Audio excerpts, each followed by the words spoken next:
Yung tatlong hotdog mo, 6 na pirasong ganito ang magagawa nyo. Bagay na bagay siya sa tinapay ko dahil malutong yung hotdog natin dito. At pwede din tong pang negosyo.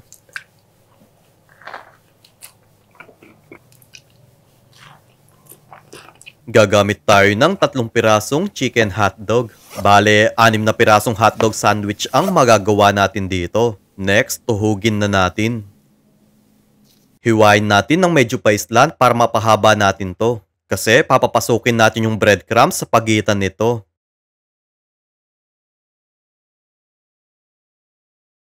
Then, dahan-dahan nating hilahin. 4 na kutsarang harina, breading mix, paminta, asin, at 1 pirasong itlog.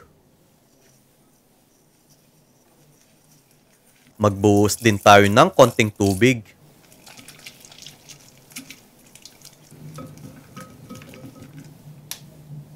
Ilagay na natin dito yung ating hotdog. Bale, 4 lang ang ipapakita ko para mapabilis tayo kasi sample lang naman ito.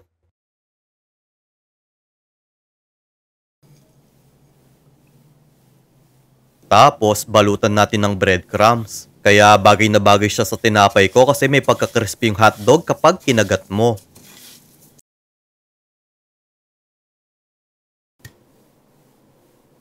Ulitin lang natin yung ganitong procedure. Any brand naman ng hotdog, pwede nyong gamitin dito. Syempre, kung magnenegosyo kayo, yung mura ang bilhin nyo.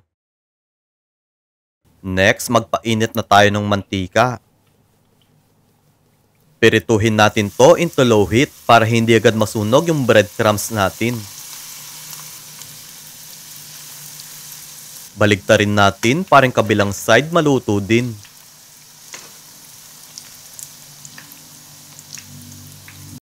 Then, ilagay muna natin sa strainer para matanggal ang excess oil.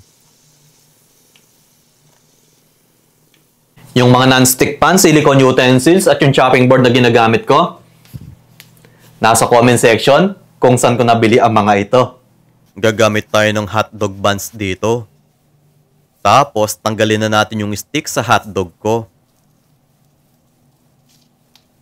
Sakto lang sa tinapay yung haba nito. Maglalagay din ako ng pipino. Sa kabilang gilid naman ay kamatis ang nilagay ko. Tomato ketchup naman ito. At yung ating mayonnaise. Maglalagay din ako ng dahon ng sibuyas, pampaganda. Kaya kung gusto nyo pa ng mga recipe na tulad nito, mag-follow lang kayo kay Lokong Kusinero para ma-update kayo sa mga susunod na video.